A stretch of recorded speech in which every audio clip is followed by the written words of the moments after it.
In recent years, what we see is we're able to generate a massive amount of data from patient samples. We collect data on patients when they come to hospital.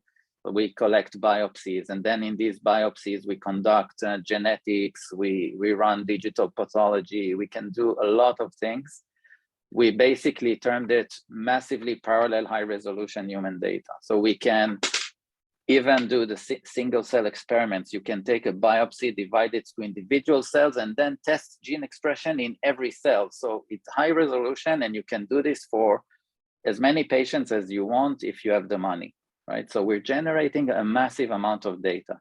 And what that did, it meant that we no longer have to study animals and cells. We can go and study human patients. There's no good model for a human disease. There are great models if you would like to study human biology. If you want to understand cholesterol metabolism, then mouse is a great model because it's well conserved in evolution.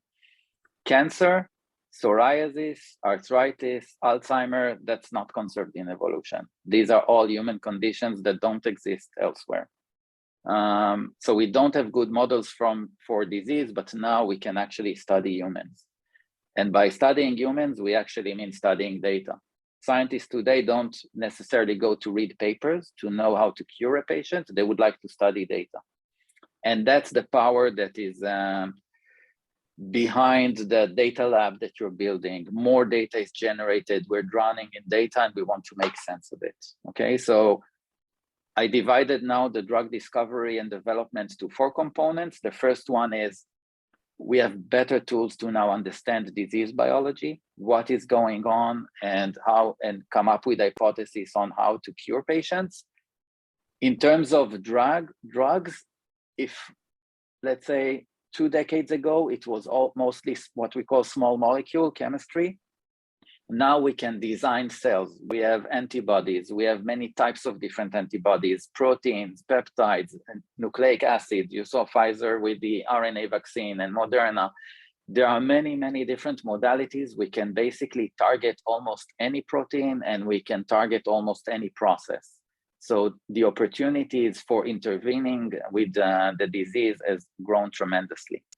Then for preclinical models, before we go to animal testing, we have things like organs on a chip.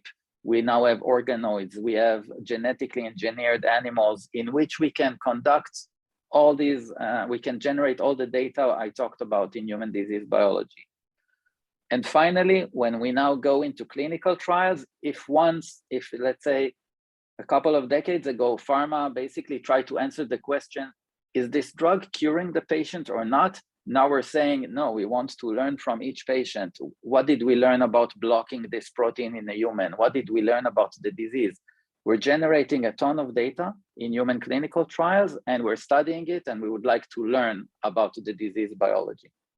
Okay, so now there's a massive amount of data across this entire pipeline, and we're learning how to make better drugs.